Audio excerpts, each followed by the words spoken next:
Hey friends, welcome to the Board Game Brew. My name is Tyler, and today I want to tell you about the best way that you can learn a board game.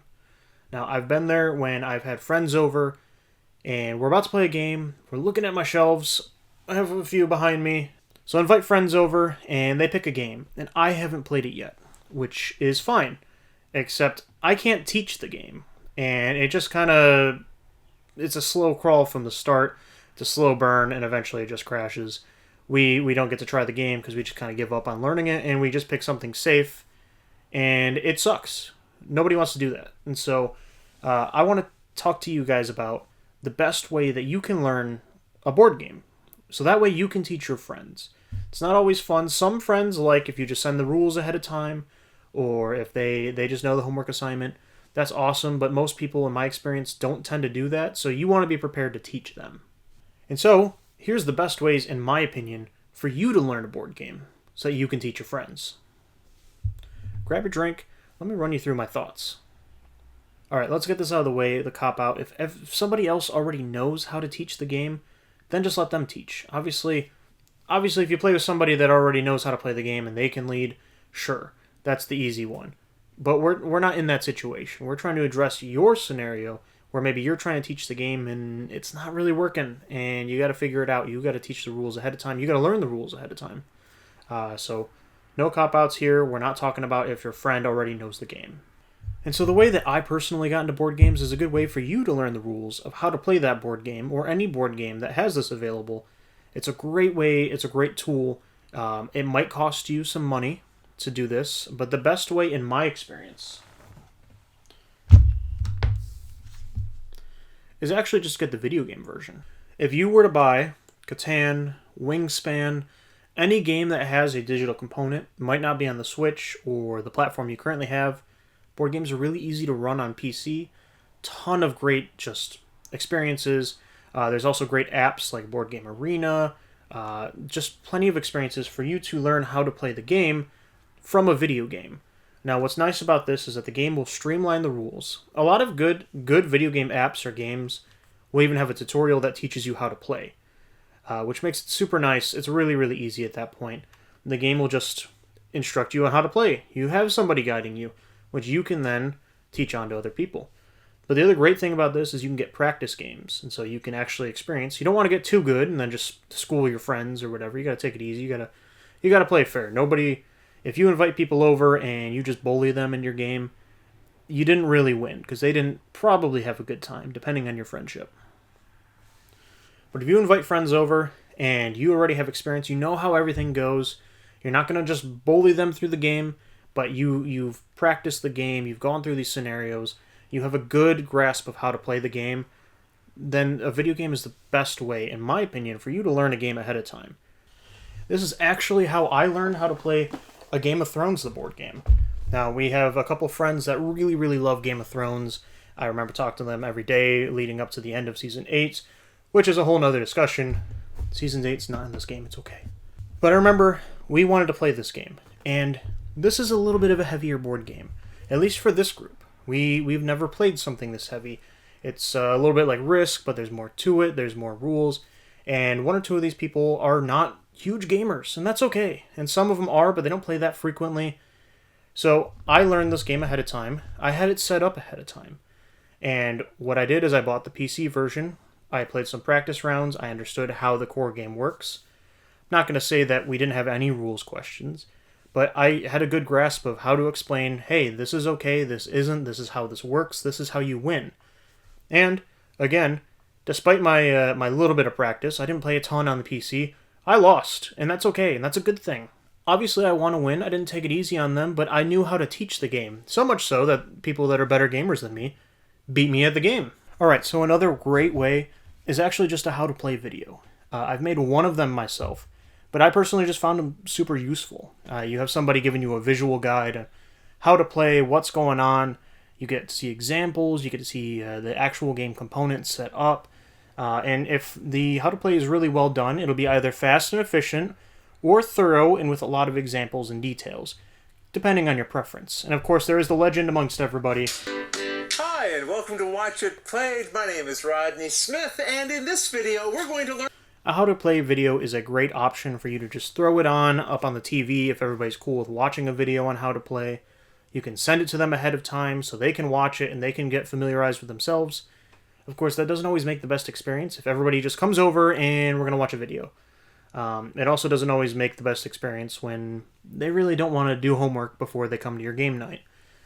So there are some negatives. Also, the video is pre-scripted. You can ask questions, you can put them in the comments, but if you have questions, they might not be directly answered. And so that is one of the problems with how to play videos, unfortunately. But they are a great resource. They're easily one of my go-tos. Again, I plan on making several of these because I just think they're actually really good tools. And not all games have them. That is the other thing, is while Rodney Smith is one of the GOATs, he is the GOAT, honestly. He, in my opinion, makes the best ones.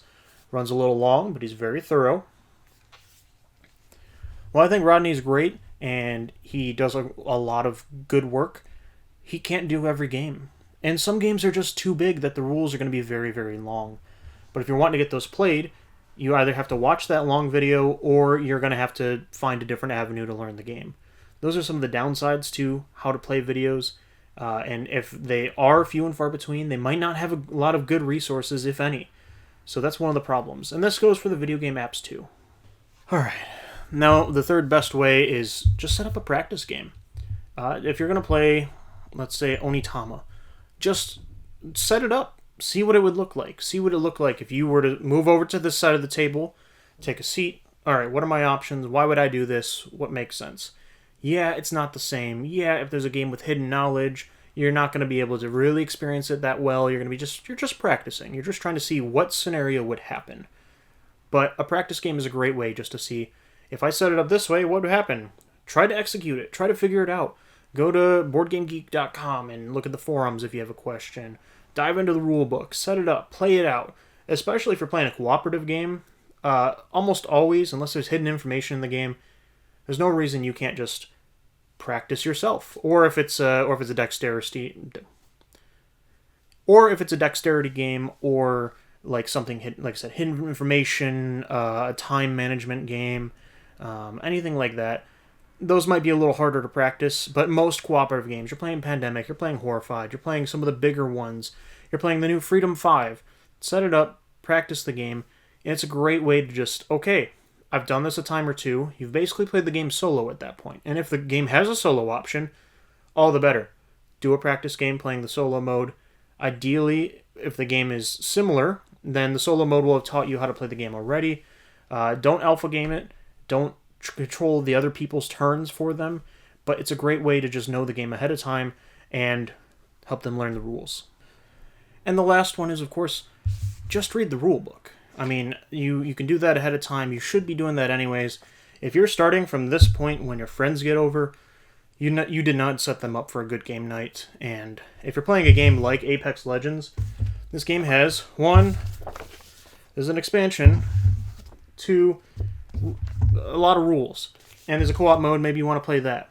There's a lot of rules to this game. Okay, if I wait until my buddy gets here to start teaching this game, and to start learning this game, it's a problem.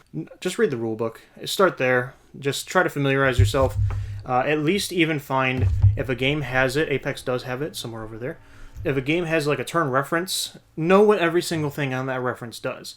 Because if you can orchestrate the game in Zombicide, you can control the zombies moving. You can control the scenario events that happen. As long as they understand how to control their character and what they're supposed to do, you can control the rest.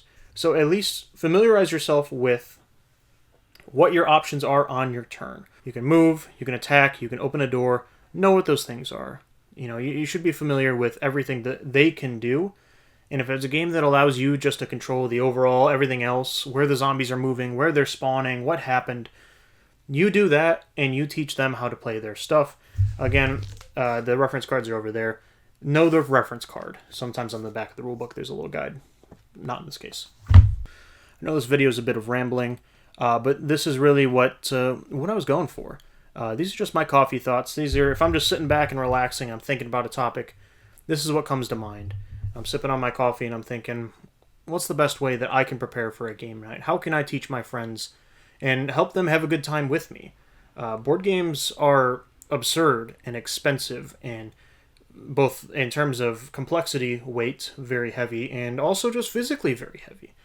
So it's a little intimidating if they think they're coming over for Uno and Trouble and Connect Four, maybe even some Monopoly in there, and you bust out Skyrim or whatever I got up here. Um, it's intimidating, and so if you don't know the rules to your game and you're just gonna set it up and teach on the fly, you didn't set them up for a good game night, and that kind of falls on you. So I hope that you look into the options I suggested. Maybe you've never even thought about them, or you have and they have or have not worked best for you. If you do have good experiences or bad experiences with any of these methods, just put that story down in the comments because I do want to read that. If you just enjoyed these thoughts, or if you don't mind, if you made it to this far in the video, I would really appreciate if you could like or subscribe or any of those things. I don't want to really push those things too much, but it's able to get me going. As I start to make more board game content, I would love to make more how to plays, especially. I want to be able to teach people how to play these games that, honestly, I don't even see videos for them myself. And so I would love to be able to make a good video, watch it, and be able to provide that for everybody else. So if you got any value out of this, or you just enjoyed me rambling and my stupid stories, I appreciate it. I really hope you enjoyed your drink. I really hope you enjoyed the video. And I hope to game with you in the future, friend. See you next time.